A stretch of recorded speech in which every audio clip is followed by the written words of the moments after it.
Sapo kemi përfunduar mbledhjen e Komitetit Emergjencave Civile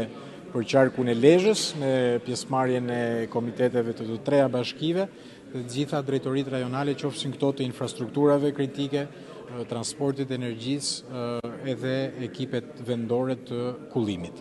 Kemi bërë një pasqyrë të situatës, sidomos në përgatitje të një fronti dytë meteorologjik në fakt që presim në orët në vijim. Siç jeni ndjeni, në orët e para të mëngjesit kemi pasur situata komplekse, sidomos në bashkinë Kurbin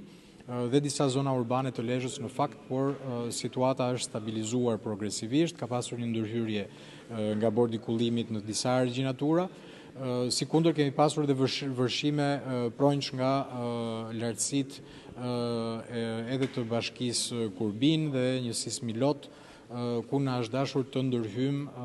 pranë banorëve në mënyrë që të mos kemi problematika. Ajo që është e rëndësishme të kuptojmë tani është që kemi situata ku na duhet të vazhdojmë ndërhyrjen me fadroma, me ekskavator, qoftë në zonën e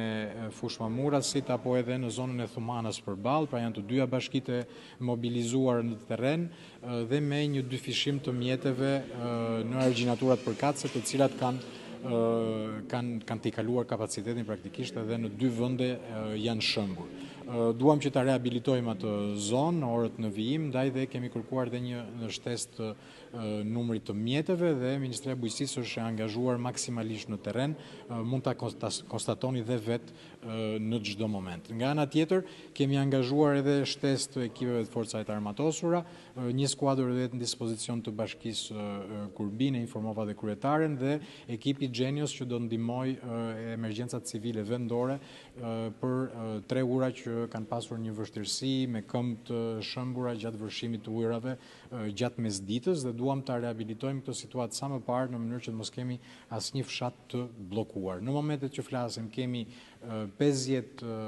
banesa të prekura në zonën e Mamurasit dhe afërsisht 40 të tjera në njësinë e Milotit, çka e bën praktikisht dhe zyrtarisht bashkinë e Kurbinit bashkinë më të prekur në rang vendi. Gjithashtu shohim që në ulësirën perëndimore kemi një situatë ku e kemi në vëzhgim kanalet e urave të larta, qoftë në zonën e Tales, qoftë edhe zonën e Kallmetit, dhe janë në vrojtim në kohë reale në mënyrë që t'i paraprim ndonjë situate gjatë mbrëmjes. Jemi optimist se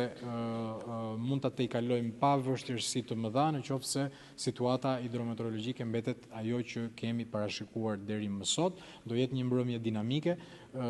fuqia punëtore, qoftë emergjencave civile, qoftë edhe forca armatosur është në terren dhe do vazhdoj të mbetet në gatishmëri. Duhet të kuptojmë që kemi një front të dytë që presim deri në datën 22, prandaj nuk është koha për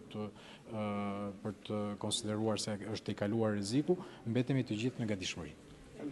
Faleminderit.